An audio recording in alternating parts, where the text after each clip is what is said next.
Hello friends. जैसा कि हमने पिछले एपिसोड में आपसे वादा किया था कि सिंगल पेरेंट की जो हम सीरीज़ चला रहे हैं उसमें हम आपको सच्ची कहानियों के ज़रिए, सच्ची घटनाओं के ज़रिए आपको सिंगल पेरेंट की वास्तविकताओं, उसमें किस तरह से हम एक सार्थकता भी ढूंढ सकते हैं, इस पर एक चर्चा करेंगे। आज मैं आपको एक उसी कड़ी में आपको एक सच्ची घटना बता रही हूँ। नमस्कार, मैं Vandana Shukla, theatre artist, writer, public school में मैं काफ़ी दिन तक शिक्षिका रही, काफ़ी सालों तक, और इसके अलावा मनोविज्ञान में मेरी गहरी रुचि और शोध है। फ्रेंड्स, मैं एक ऐसी युवती के साथ पास में रहती थी, जो हमारे घर से थोड़ी दूरी पर थी। वो करीब 35 इयर्स की थी और वो एक 12-13 साल की बच्ची की मदर थी। वो सिंगल पेरेंट थी। उनका और उनके पति का तलाक हो चुका था। वो लव मैरिज थी उनकी और बहुत कम दिन तक मैरिज चल पाई उनकी। तो इस लड़की को ही, बच्ची को पालना पड़ा।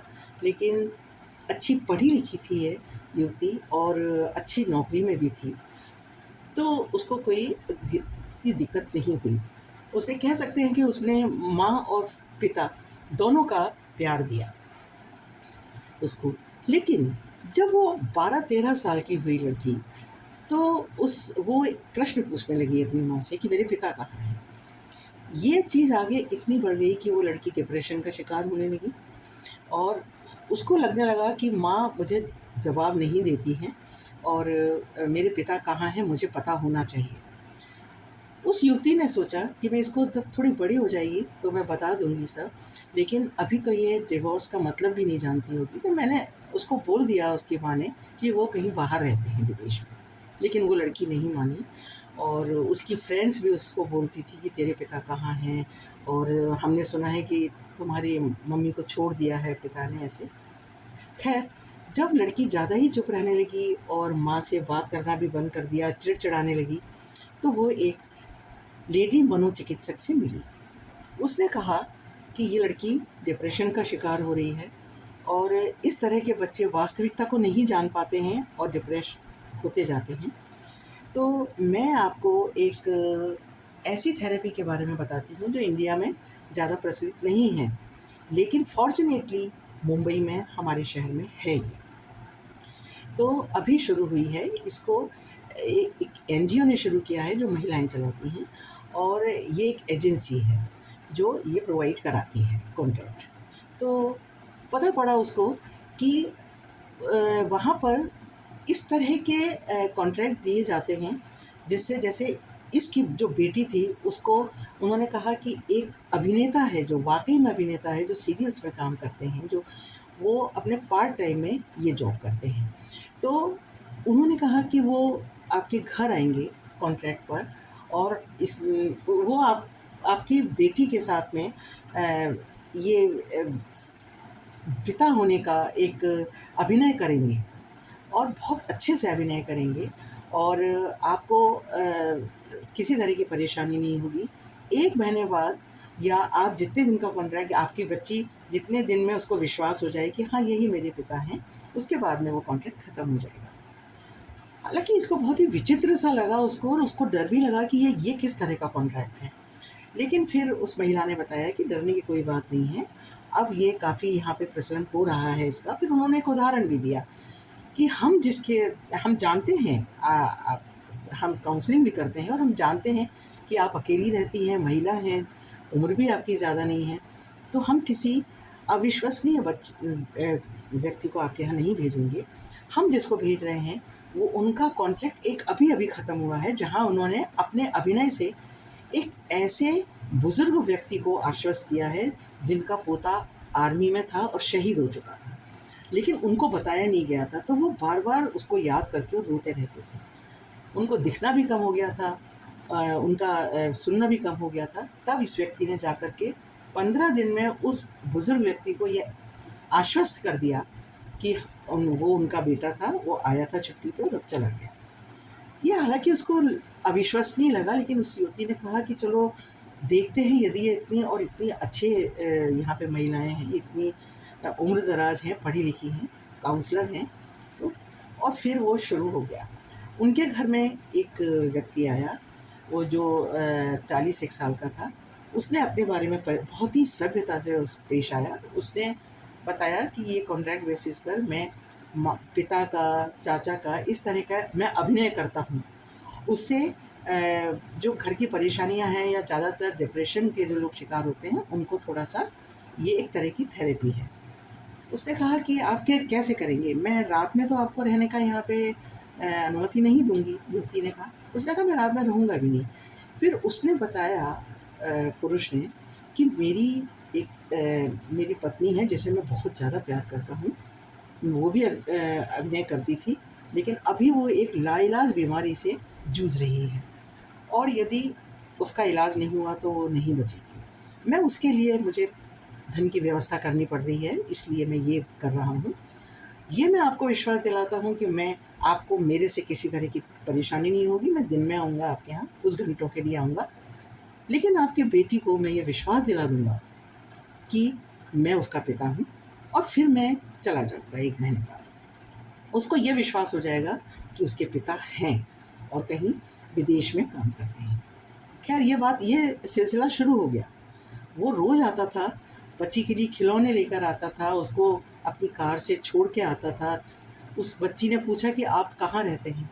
तो उसने बताया कि मैं ऑस्ट्रेलिया से आया हूँ, लेकिन बॉम्बे में मेरा ऑफ़िस बहुत दूर है, तो मैं रोज़-रोज़ आ जा नहीं सकता, वहाँ जाना पड़ेगा मुझे, इसलिए वहीं रहूँगा मैं रात में। लेकिन कार लेकर मैं तुम्हारे पास आया करूँगा रोज़ और अपन घूमने चलेंगे, आउटिंग पे चलेंगे, तुम्हें मैं स्कूल से लेकर आऊँगा और खाना साथ में खाएँगे अपन। ऐसे सिलसिला ये चलता रहा। लेकिन इस 1 महीने के दौरान उस घर में जो और 3 लोग रहते थे, जैसे वो युवती, उसकी बच्ची और एक पुरानी अधेड़ उनकी मेड, जो रात-दिन वहीं काम करती थी बहुत सालों से, वो। उन तीनों को ये लगने लगा कि ये घर का ही एक मेंबर है, क्योंकि वो व्यक्ति इतना अच्छा अभिनय करता था कि पता नहीं पड़ता था कि ये घर का सदस्य नहीं है। आखिरी दिन कॉन्ट्रैक्ट का आ गया और वो बच्ची बहुत हिल-मिल गई उससे, घर के लोग भी। कहीं न कहीं इस युवती को ये लगने लगा, जब इसको उसने कहा कि अब हमारा कॉन्ट्रैक्ट ख़त्म हो रहा है, आज मैं तुम लोगों को सबको ट्रीट के लिए ले चलता हूँ, चलो अपन रेस्टोरेंट चलते हैं। उस युवती को विश्वास नहीं हुआ कि अरे! उसको अचानक लगने लगा कि भले ही वो पूरे दिन के लिए ही आता था, लेकिन घर में वो इतना उसका सहारा हो गया था कि कोई भी प्रॉब्लम होती थी घर में, तो वो कुछ लाना है, कुछ सामान लाना है या कोई और चीज़, तो वो करता था, उसको पूरा करता था।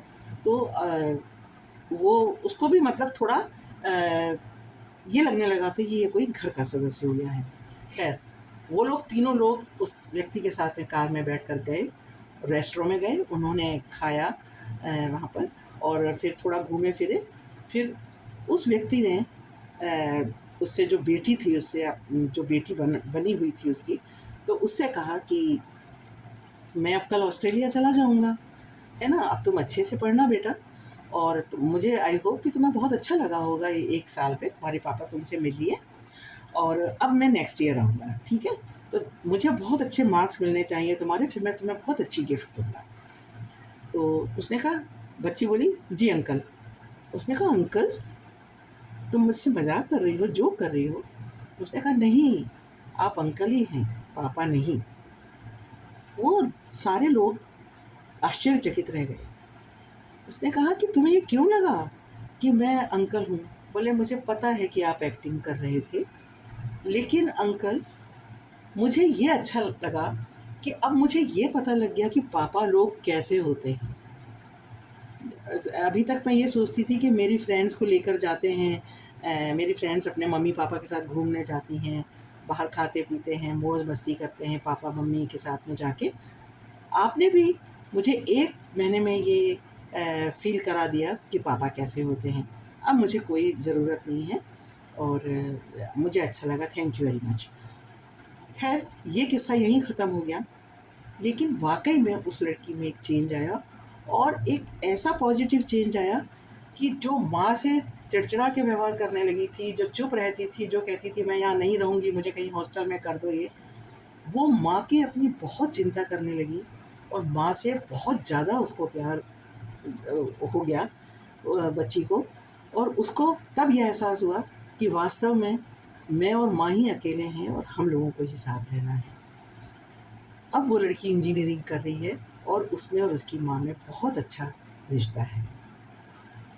मैं यही कहना चाहती हूँ कि विवाह ज़रूर होना चाहिए, लेकिन बहुत सोच समझ के, देख के। और जो लिव इन का जो आजकल जो शुरू हुआ है प्रचलन, वो बहुत जल्दबाजी में और बहुत ही मूर्खतापूर्ण निर्णय होता है।